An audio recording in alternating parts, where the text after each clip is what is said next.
So once again, psychoeducational part of the model. The idea is feeling regulation, with the feeling floor check to gain some emotional literacy, to tune in on a feeling and then translate it into words. The relational piece, share it with another person, hear what another person's sharing, and start to hone in on when I feel what situations bring these kinds of feelings in me. This is trauma symptoms, so helping people wrap their minds around what kind of the fallout from trauma is.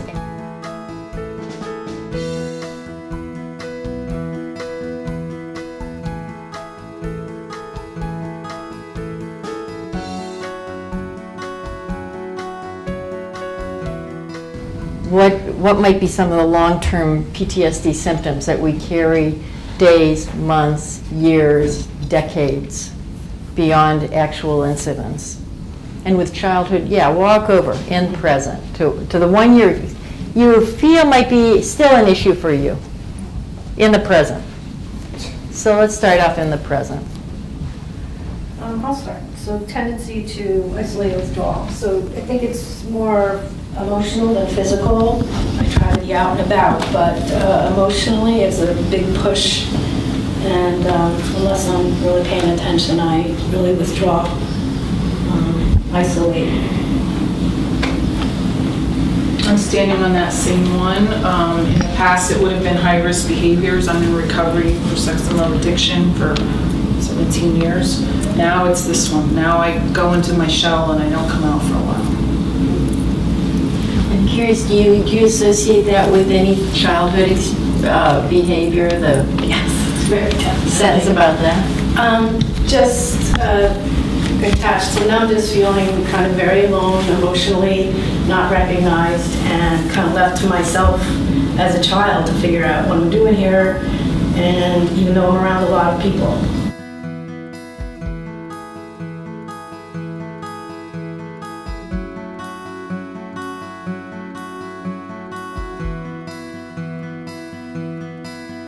Anybody else? Sentence about it. I'll go. I'm on other, and I think the other is self-care. And I think it's not so much like showering, that kind of thing, but it's like if I have a dentist appointment and I'm just kind of not really feeling like it, I'll want to cancel the dentist or something along those lines. Eye doctor, not make appointments. So it's kind of that type of self-care. So not so you like to do more with self-care. It's not so easy to take care of yourself, right, as a result of you connected with trauma. Yeah.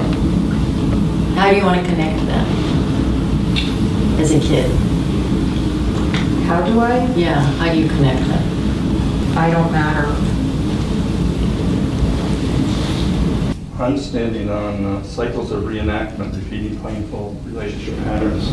This took me a long time to realize that every relationship I've had, loving sexual relationship, marriage, I've married 3 times, was always the same type of individual who was highly traumatized as children as I was.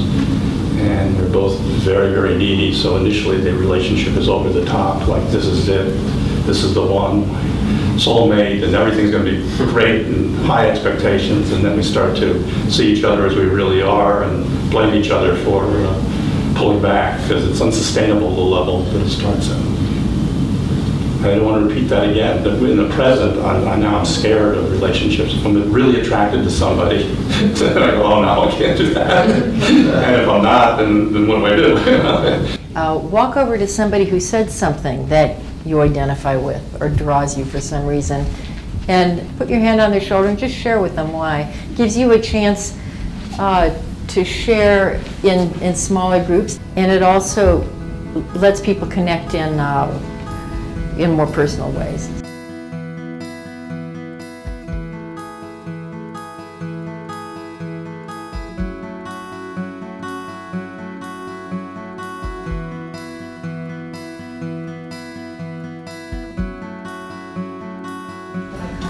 Friendships. So stated it I already, still but see it that to break free and break that pattern.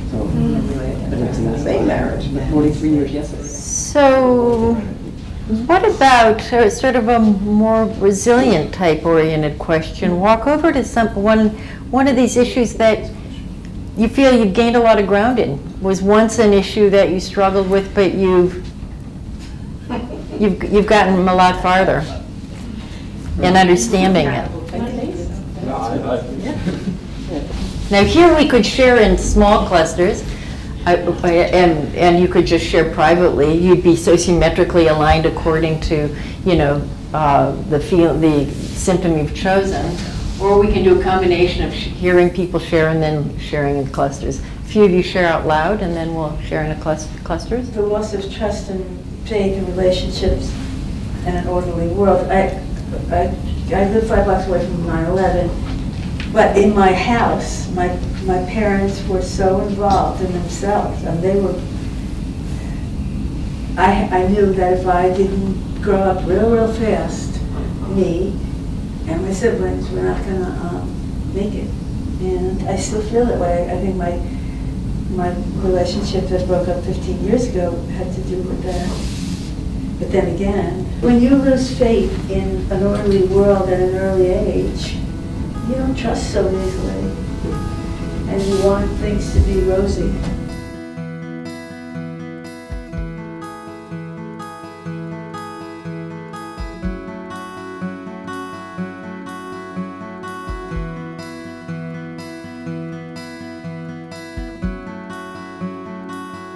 Have you made progress in that area? I don't know. It's a work in progress. You know, I stand back and I look where I was, and I'm not engaged in any high-risk behaviors. I wake up in the morning without a fear. I used to have this knot in my stomach of, oh no, what is today going to bring? And feels good. I have a job. I go there. I'm not doing anything illegal at work, or I'm not acting out sexually, and not speeding. So I've changed a lot. Depression with feelings of despair. Yeah, I've made a lot of progress on that. I don't really think I have any more depression. I think I've worked really hard to move away from that. I'm not saying that there's not sadness feelings or some of that kind of almost residue, but it doesn't take me under. It doesn't keep me in bed. It doesn't keep me from doing things. It just kind of will sometimes linger a little bit, but I know what to do with it. So that's my progress. I grew up with a very sick mother, and so I grew up with a lot of anxiety. And then the culmination of my fears was at age 18 when she died, and I just relived that death and those years of anxiety. And now I'm able to, I think I have mourned her a lot, and I'm able to just love who she was in my life and for the amount of time she was there. And I'm okay with that. I'm standing on loss of ability to take in caring and support from others. And I think just the older I get, the easier it is for me to ask for help. And I got burnt out. I'm a therapist. I got burnt out in my profession a couple of years ago. And I just put out the alert, like, I am burnt out. Everybody come and help me. And they did. And it was wonderful.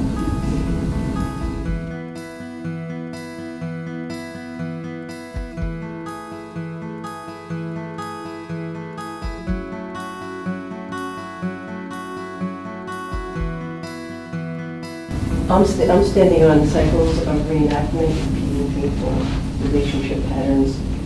And today, in the present moment, I feel like in my relationship with my husband, I was saying earlier, I feel like we've been in 3 marriages, from both rescuing each other to reenacting my whole childhood. And I feel like now it's such a good marriage, such a good friendship, because I'm able to take care of me and express myself a lot clearer. So, and not take it so personal, because he's just a person. So this work has been tremendously helpful to me.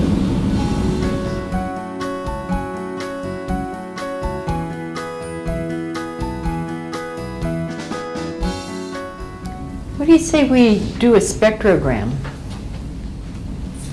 Let's pull these up, the symptoms. So you can start to see how this works. You know, it's psychoeducational. You have both an emotional experience and start to wrap your mind around the symptoms. And a lot of the learning is from other people. You listen to how other people identify with symptoms, and their sharing helps put flesh on what those symptoms look like.